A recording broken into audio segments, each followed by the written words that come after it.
I know things go bad. I know people lose their tempers. I know bad things happen when you don't want them to. So stand up and tell me that. Tell me what happened to her. Welcome to Watch Mojo, and today we're looking at 20 unsolved celebrity deaths. It's a rock and roll mystery, isn't it?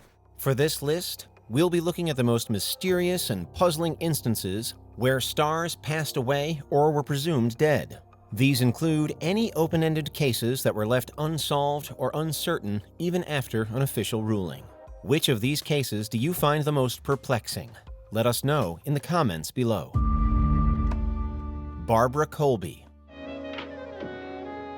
Son of a gun! How are you? You don't remember me. Barbara Colby was perhaps best known for her guest spots on The Mary Tyler Moore Show and its spin-off Phyllis.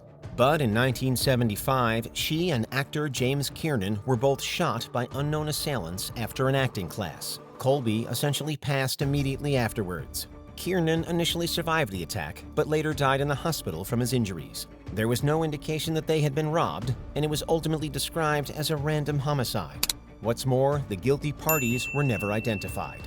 It's particularly terrifying to think that there was no apparent motive for these tragic deaths. William Desmond Taylor. During the silent movie era, William Desmond Taylor was a prolific filmmaker with dozens of credits in Hollywood. Bizarre circumstances surrounding his 1922 homicide ultimately made it a cold case. An unknown doctor reportedly examined the body and ruled the death as being from a stomach hemorrhage. Who had done it? Inquiring minds wanted to know. There was considerable speculation by the press.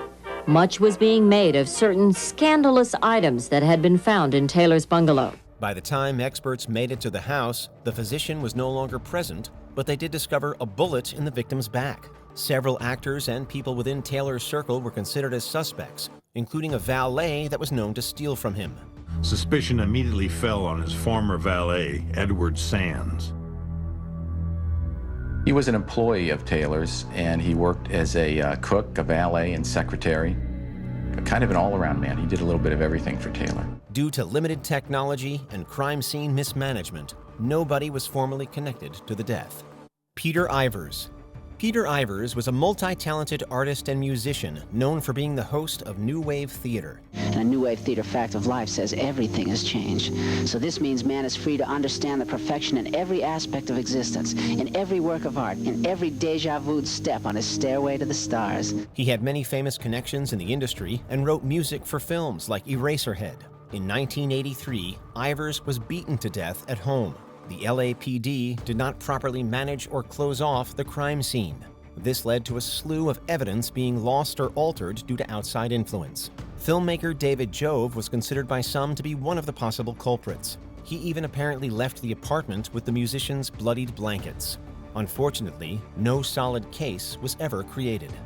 Richie Edwards. Welsh musician Richie Edwards made a name for himself as the songwriter and guitarist for Manic Street Preachers.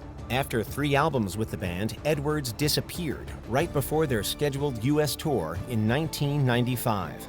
Authorities found his abandoned car less than a month later with no signs of where he was or where he was going. The vehicle's location and his history of depression pointed towards him taking his own life. With Richie Edwards, the prime figurehead of the Manic Street Preachers, missing, the future looked bleak for his 3 friends. Even those closest to them felt that the band was probably finished. In 2008, he was presumed dead after the police failed to find his body. Rumors abound with theories and mysterious sightings that claimed he was alive and well somewhere, but nobody really knows. Amelia Earhart. The magnificent thing about Amelia is that in the eyes of the world, she never died. Her fear never witnessed, her failure never recorded.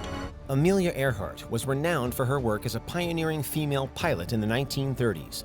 The aviator broke the glass ceiling by becoming the first woman to make a non-stop transatlantic flight by herself.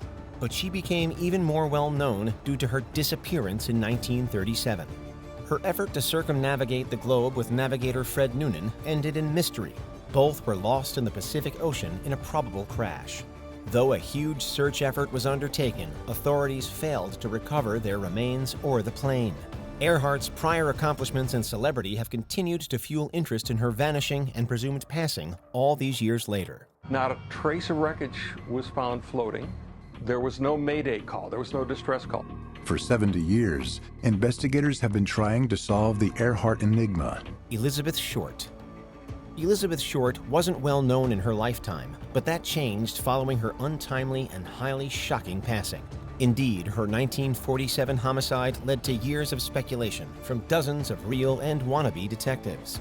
An unknown assailant severely harmed and separated Short at the waist as part of the disturbing crime. She became widely referred to as the Black Dahlia as the case became national news. This was a huge story in 1947. It was headlines for 30 days straight. They had 1,000 law enforcement officers working on the case. Taunting local authorities and press, the alleged killer crafted letters and evidence-filled envelopes which puzzled investigators. The gruesome details and intense media circus led to several novels and films inspired by the victim's story. What kind of a butcher would do a thing like that? Not exactly a butcher. Wonder who she is. Hate to think, Finest. Jill Dando. Jill Dando spent the 1980s and 1990s as a presenter at the BBC for programs such as Breakfast Time and Crime Watch. In 1999, she was murdered outside her home. Shortly before midday, some of her neighbors were alerted that something was wrong. Two women went towards the front door and saw someone lying on the doorstep. This prompted a massive investigation from British authorities. Due to reasonable suspicion, local man Barry George was arrested after details of his sordid past came to light. After he was charged with the crime, he went away to prison, but 3 appeal attempts and a second trial later, he was released in 2008. While some still pointed fingers at George and other potential scenarios were considered, the entire process seemingly muddled any hopes of confirming the true killer. You move on, but you don't forget. It was hard work. It was a commitment and energy and drive by everybody to try to find a real resolution to the case. Krista Helm. Actress Krista Helm was a 27-year-old Hollywood hopeful that had small roles on shows like Wonder Woman. On an unassuming night in 1977, the performer left a party and drove to the house of agent Sandy Smith. Helm was stabbed and hidden underneath a car outside the home. She apparently seemed afraid at the event beforehand and had a journal full of information about famous men she had been intimate with. She was someday going to write a book, and she was going to expose all these people, and it was going to be a bestseller. But Krista's scandalous diary had vanished. It may have been in her purse, which was missing from the crime scene. That, combined with the attack's grotesque nature and the apparent struggle that ensued, made the crime appear personal in nature. Decades after the Black Dahlia murder, this killing once again showcased the horrors lurking in the City of Angels. I believe that the person is still out there, and I believe that we're going to find closure one day for my mom, and we're going to find justice. Jam Master Jay. Producer and DJ Jason Mizell helped build Run DMC into hip-hop icons. The artist, known professionally as Jam Master Jay, was killed in 2002 in a New York studio. The gunman walking in, firing, and then just casually walking out. Police believe they have good leads in this case and that witnesses got a good look at the shooter. Further investigation suggested a possible drug connection, with claims that the DJ reportedly tried to repay debts by selling illicit substances. Documentaries attempted to find the missing pieces in subsequent years, but nothing was conclusive. However, Ronald Washington was notably considered an accomplice for many years. He and another man named Carl Jordan Jr. were charged in 2020. Police believe the shooting may have revolved around a botched drug deal, a point some in Jay's family still take issue with. With both suspects entering not guilty pleas, questions remain unanswered, and this development will hopefully shed light on sought-after details. Bobby Fuller. Bobby Fuller and his group, the Bobby Fuller Four, rocked the 1960s with popular renditions of songs like I Fought the Law. But the frontman's lifeless body was found in his car outside his abode in 1966. Police discovered a gas can inside the 23-year-old's vehicle. Initial reports considered that he'd intentionally asphyxiated himself with fumes, while later accounts claimed it was an accident. Considering his recent success and some timeline inconsistencies, many found it hard to consider the former ruling. He was on the verge of major success, but I would never believe that he took his own life. This was not a man who just suddenly decided my life is not worth living. Was it the result of Fuller's own hand or foul play? Without substantial evidence to the contrary, there's no definitive answer to that question. Jack Nance. Jack Nance became famous for his role in David Lynch's Eraserhead. His part in that film and Lynch's other works made him something of a cult figure. My dog barks some. The actor also reportedly struggled with alcoholism. One night in 1996, the performer, thought to have been inebriated at the time, got into a fight with two unidentified men. He received a severe blow to the head and passed away the next day. It seemed that blunt force trauma and a subdural hematoma were to blame. Ultimately, loads of unanswered questions remained, including who he fought with and why, with certain people questioning whether his death was caused by that brawl at all. Jimmy Hoffa. Teamsters leader Jimmy Hoffa stood as the most powerful labor organizer of his day. He also accumulated a host of enemies. After being charged with various crimes, including attempted bribery, he was sentenced to years in prison. The government barred Hoffa from leading the IBT or any other organization in exchange for a commuted sentence. But in 1975, he was reportedly scheduled to meet with organized crime figures, though many associated with the union didn't want to see him regain control. Hoffa's former driver, Marvin Elkins, says he had a bad feeling. When I had coffee with him the day before, I warned him. I said, Mr. Hoffa, there's a lot of people very upset. And his words to me were, my people will never harm me. He vanished that day and was said to be legally dead in 1982. Famously, the leader's body was rumored to have been disposed of in a variety of different locations, though it's never been confirmed. Every few years you hear a new theory about where Hoffa is. Everything ranging from he's in a swamp down in Florida to he's in Giant Stadium in the Meadowlands. Brittany Murphy. Brittany Murphy cemented herself as a talented dramatic and comedic addition to films like Clueless and 8 Mile. In late 2009, the actress was said to have died from pneumonia in her home. The entertainment world is stunned by the loss of this seemingly healthy young actress whose life was abruptly cut short. Initial reports pointed toward an improper mixing and overuse of medications and anemia as the triggers, though her family attributed her passing to a cardiac issue.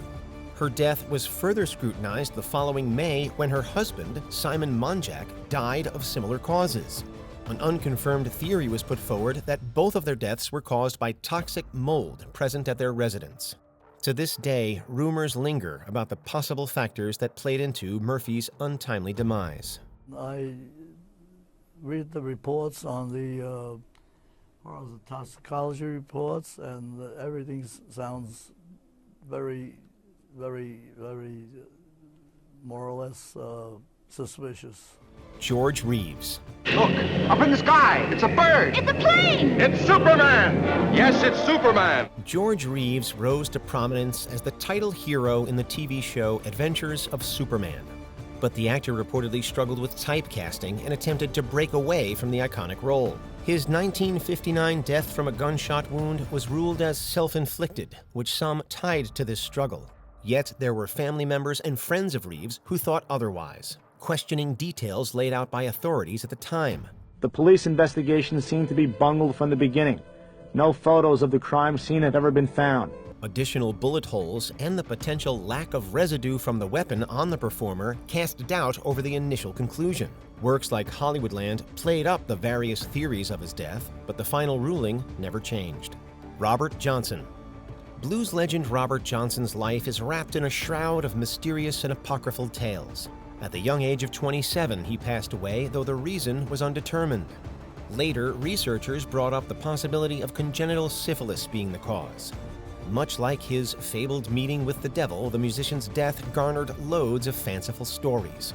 There were theories regarding a possible poisoning and other lethal afflictions. Adding to the mystery surrounding the cause of his passing is the fact that people don't even know for certain where he was buried. Regardless, his tremendous impact on the industry has continued to be felt throughout the years. Robert's death was never investigated, and no one was ever charged. It was considered a casual killing. Bob Crane.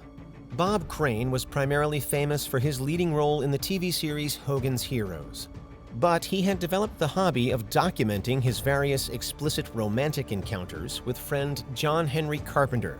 Robert Crane says when he was a teenager, his father admitted he had a secret life.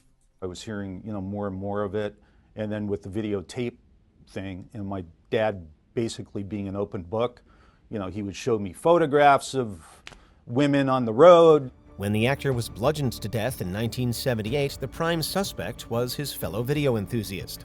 Carpenter was charged with the murder in 1992 when a picture of potential brain tissue from his rental car was discovered.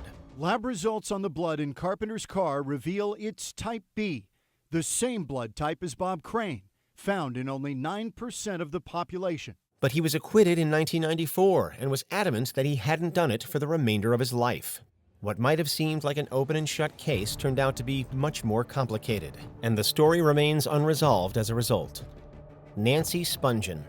Nancy Spungen became famous as the partner of Sex Pistols bassist Sid Vicious. Both had substance use disorders, which is said to have contributed to their volatile relationship. Spungen died after being stabbed at the Chelsea Hotel in 1978. Her musician boyfriend served as the chief suspect and was booked for second-degree murder. To watch Sid Vicious, this hopeful, exuberant, enthusiastic teenager, become such a fulcrum of hatred and condemnation, and then ultimately destroying himself and other people and becoming this murderer. It's a tragedy. To make matters worse, he overdosed before he could stand trial.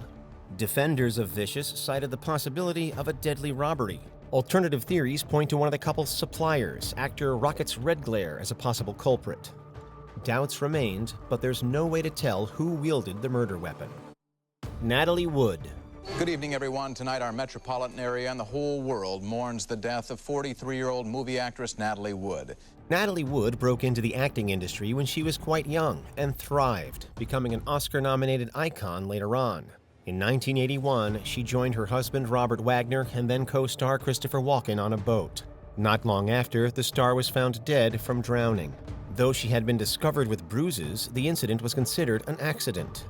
But details made investigators reconsider decades later.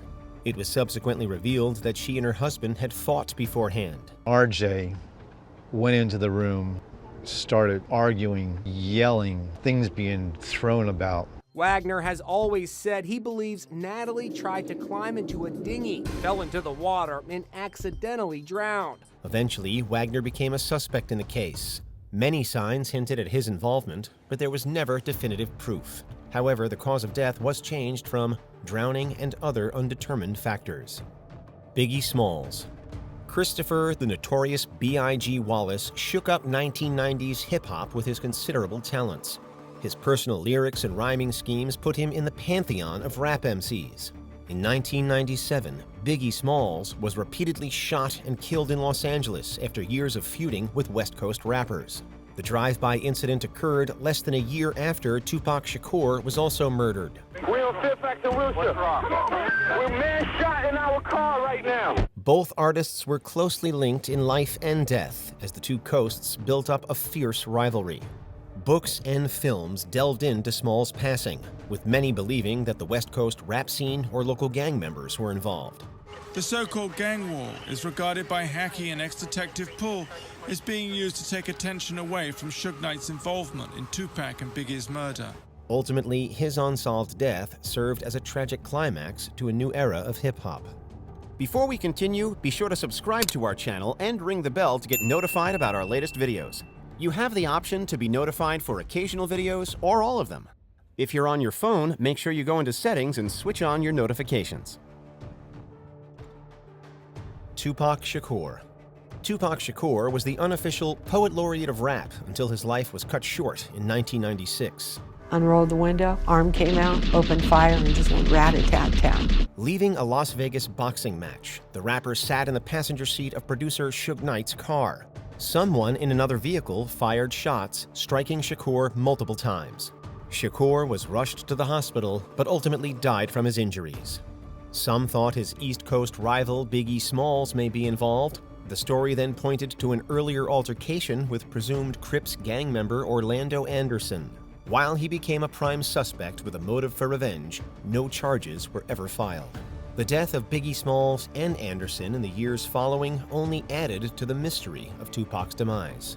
Everybody wants to grasp that this icon of music couldn't have gotten killed over just some stupid gang stuff. People don't want to accept, the obvious sometimes. Did you enjoy this video? Check out these other clips from WatchMojo, and be sure to subscribe and ring the bell to be notified about our latest videos.